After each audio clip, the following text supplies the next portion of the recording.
Okay guys, I'm gonna show you a couple little tricks here.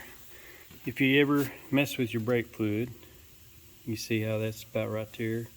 It's a little bit low. Don't add brake fluid just to start off with. You may have a leak, but you may just need brake pads. And that's what we got here today on my truck. This thing is really muddy because it, see if I can show you the pads down there. We have to look at them and get them off. But anyway, we got stuck in it the other day, out checking traps. Let me get my stuff set up here. I'll try to show you how easy it is to change brake pads. I kind of got it turned a little bit here where you can see, hopefully. Then I'm trying to record this on my phone and on my GoPro type camera. See what we can do here. Anyway, all you need a C-clamp.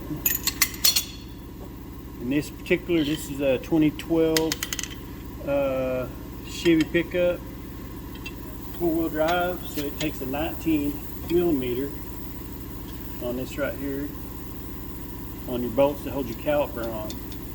Just loosen them up, take them off.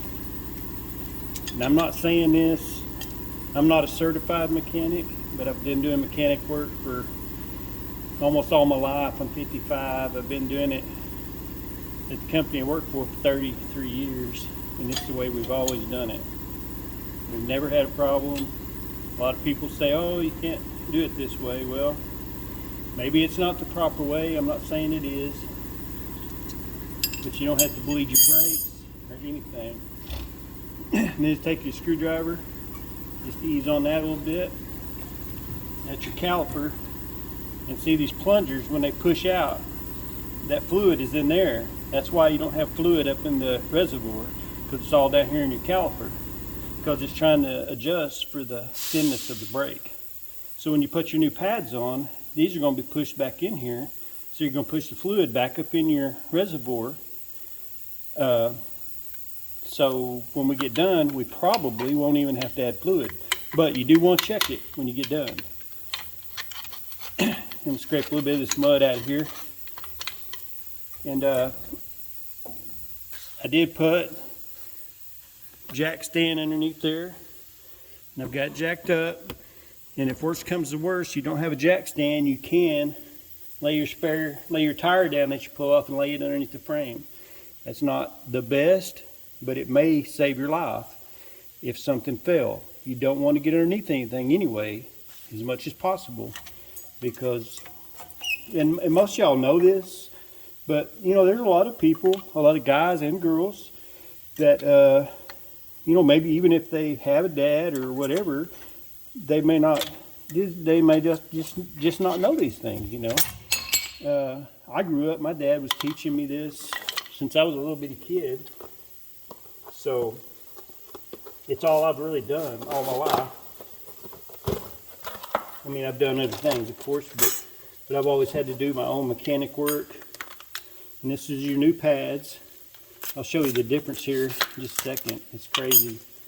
Which this thing's been needing brakes for a while, and I think when I got in the mud the other day, it really ground them up. Okay, so these two pads, if you'll notice, are a little bit different. They have a flat side and a round side. And this one has what's called a squealer. When it gets wore down, it'll start getting on that and start, and that's that screeching sound that you hear, and that's warning you need new brake pads. So you need to check them at that point. So this will be one side, and these will be the other side. See the old ones here I took off. Look at the difference in those. And these aren't metal to metal yet. I thought they were metal to metal. Let's see about this one. Oh yeah, see, it's metal to metal. And then what'll start happening is it'll wear your rotor out, which this one isn't too bad yet, but it was just fixing to be bad. So anyway, then what I do, we'll replace our slides here, especially because there's so much mud on them, and they sent new slides with them. Sometimes I don't, but situation like this where it's muddy, and remember which one's your top and your bottom. And you compare them back. These may be the same. Some of them are different. All cars are a little different. It's crazy. It's crazy how different they really are. You know, you think, well, everybody just make them all the same. They're still going to sell. That's like oil filters. They make so many different oil filters. You're still going to sell an oil filter. You know, just make them all the same. I've never understood that. But anyway, let me get my little air deal here and blow this off a little bit. There's mud everywhere. This thing is crazy. That's moving a little bit. That's just, it just slides on your hub. It's not nothing broke right there. But when you do have your vehicle up, you want to shake your wheel. Make sure your bearings in here are still good. And these were when I lifted it up just now. So I don't have nothing to worry about there right now. I have replaced them once already.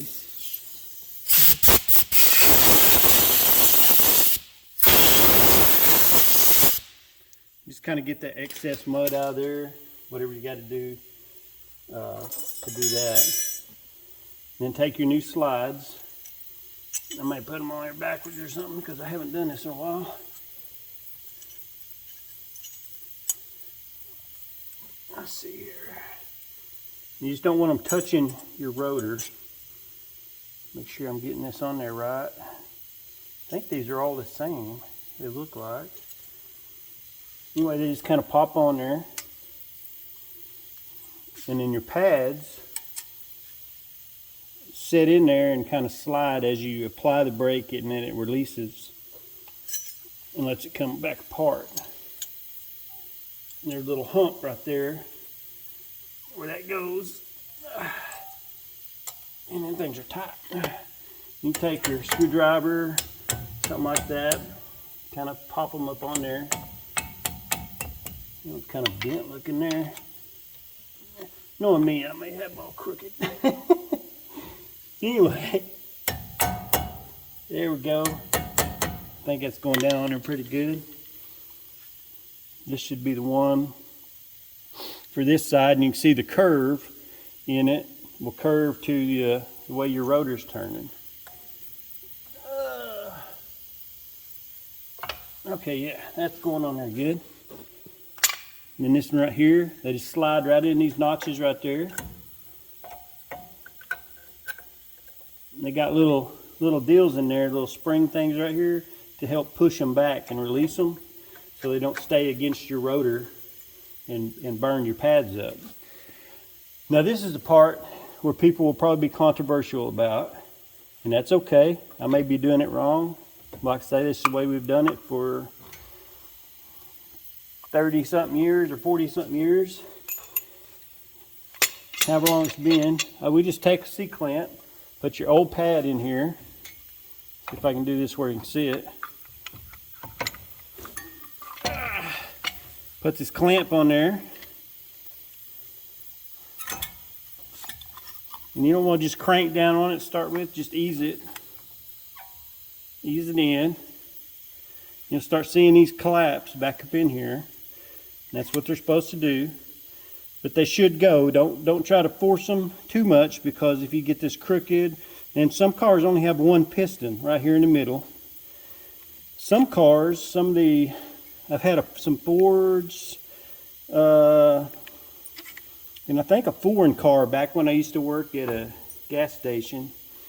They have some notches on these, and you have to have a tool to twist them, screw them into the deal. You cannot push them in like this. You will break something. So you just have to, but almost all cars are this way. Almost all of your disc brakes. And these are disc brakes with pads. The other way is shoes. And that's a lot more complicated. This here is really simple.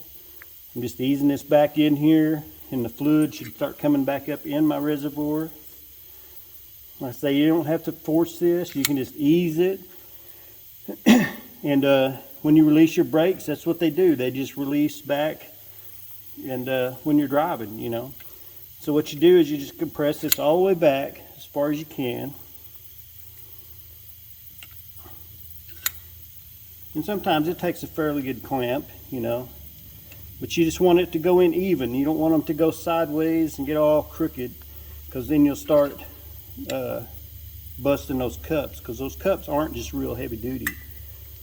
They're usually made out, I'm not sure really, they're made out of some kind of fiber or something. Some of them are steel on your bigger vehicles, and these may be, I don't know. But see, that's just flush back up against there. Gotta pop my pad back out there. Gosh darn. There's always something in it. Okay. Okay, we got that back in there. Now, you just set your, oh, you gotta make sure too, these will slide in and out, because these will get locked up and hold your brakes in and wear them out. And those are good. Okay, so just set it right back on there. Make sure your pads, you know, all stay in the same spot. And then you got to get these slides in far enough. Darn it. There we go. There we go.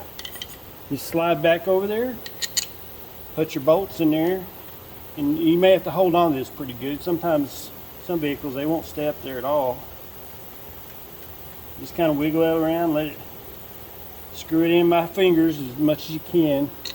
You don't want to get it cross-threaded, and if it's not going, don't try to force it, because you don't want to ruin it and be broke down and having to buy some more parts, you know. So just put them back on there. And this is just one side. We got to do the other side as well. Anytime you do one side, try to do both sides, because they both come in the box. They both have both sets in the box. Could be for, you know, like your front axle or your rear axle. And these don't have to be mega tight, but get them pretty snug, because you don't want them coming loose. I have seen them come loose. You know, have a bolt come out, and then this will flop up and be hitting your wheel, because your wheel runs right here. And you don't want it doing that, and it'll screw this up in your wheel, and you just have all kinds of mess. Trust me, when you've been doing it as long as I have, you've seen just about everything that you can imagine. You know, whether it be my error or just the vehicle or whatever it would be. But like I say, don't, you know, if you have any questions about this, look it up on, you know, watch other videos. But that's it. And then we just put our tire back on. But before you move your vehicle, start it, put it in park, make sure it's in park, start it, or if it's a standard, make sure it's the emergency brakes on, but start it and then slowly pump your brakes until you get pedal again, because if you just get in it and put it in drive and take off, you're going to have to pump these up, and you may run through something before they stop. So you got to pump these back up. There's not going to be any air in the line or anything like that. Just scoot it back here and we'll put the tire on, and then I'll show you what I'm talking about.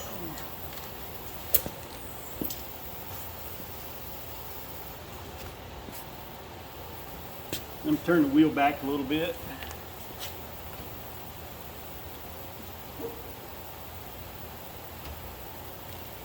Okay, like I say, don't never get under it. Just ease up here, line your tire up. A lot of people, they'll lift this thing way off the ground. That's just the farther you gotta lift your tire up. Just make it all simple on yourself, you know. You may not have an air tool. You got, you can do all this with just basic tools. This particular year model is a 19 millimeter to get the caliper off. The screwdriver helps just to kind of get it started off. And a good C-clamp. This is probably overkill. It's a great big C-clamp. But, so then, just stick these on here. I'm going to put a little bit of a, kind of like a WD-40. Just because these are so rusty. It's always in the mud and the water. And a lot of people probably say, do not do that. Well, I don't know. Because it could loosen up your lug nuts but anyway, that's stuff you got to watch on a daily basis anyway. Is just kind of go around your vehicle, do like a walk around to make sure everything's good. Just ease it up. Don't go, because if you just do it real fast, you'll pull the threads on that and you'll end up breaking your stud off and having to replace it. So just ease your wheel up. Just go top and bottom and just ease it on there. See, it's not up at the bottom yet. Because it can get hung in here in the middle and be sideways. And then you think you got it tight and you get going down the road and it pops loose. And then your wheel runs your lug nuts in your wheel and everything, your bolts. So just ease it up. Always crisscross. Never just go in a circle. It can warp like a metal wheel.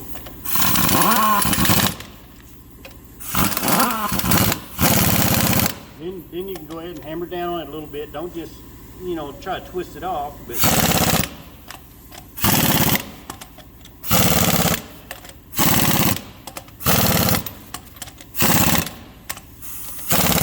make sure they're all good and snug and tight. And if you have a regular lug wrench, just snug them up as good as you can, pretty tight, and even you can bump them like that. And then ease your jack down where your tires barely touching, and then torque them down more. But you just want to make sure it's good and tight. You don't want it coming loose coming down the road, of course. And see, like this one, look at all this black stuff in here, all this brake dust and metal, where it was metal to metal. And see, I don't have that grinding sound no more. It's hitting some mud there. You can hear that, but anyway, that's just how easy it is to change your brakes. So now, let's go in here and I'll show you how to pump them up. See, look at the level of my brake fluid right there. It's already come up from like down here, remember a while ago? And it's already come up to there. So when I do the other side, it should come on up to my max line. And then we should be good. But you always want to check it before you get done. Because now, what we need to do is get in here. This old nasty truck is crazy nasty. Let me get my phone out of this deal. I'm on my tripod. Okay, we'll get in here and start it. This old beast, it's got a lifter stuck. I have time, so just pump your brakes. It's still in park now. See, we're right here in park.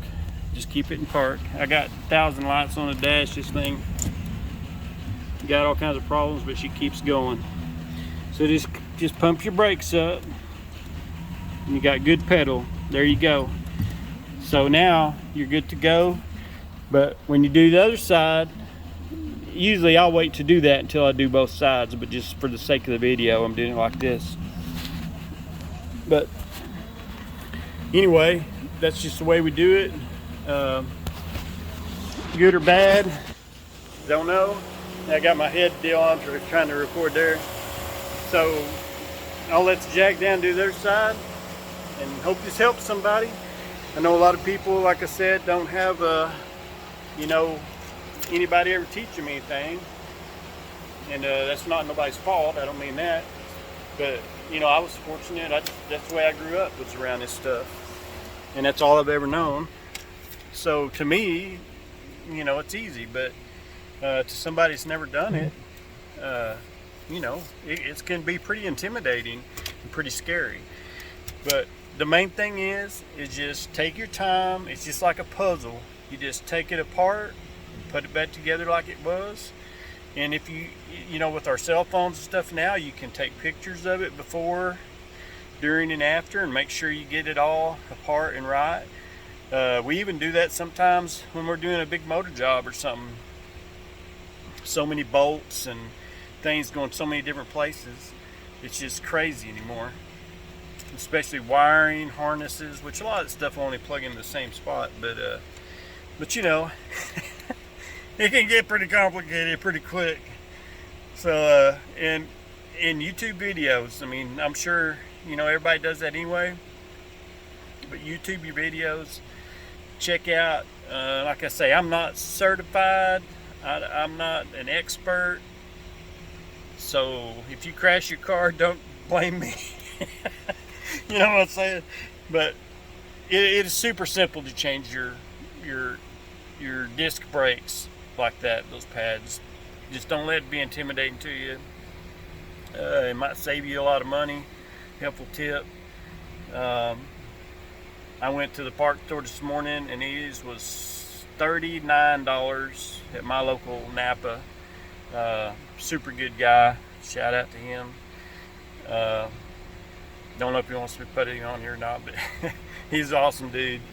And I like to shop local as much as I can. We do deal with a lot of other parts stores as well, but we love dealing with him locally as much as we can. But anyway, I'm just rambling on now. So I'm gonna kill this thing and I'm gonna start on the other side. Hope y'all guys have a good day and a good week. I've took off all week for Thanksgiving week. It's been awesome. Got to see family and just have a good time. Hear some beeping out there. It's a trash truck out there picking up some trash. Anyway, I hope that helps somebody. I'm gonna try to maybe do a few things like this, just some tips or maybe some tricks that we've done over the years. Anyway.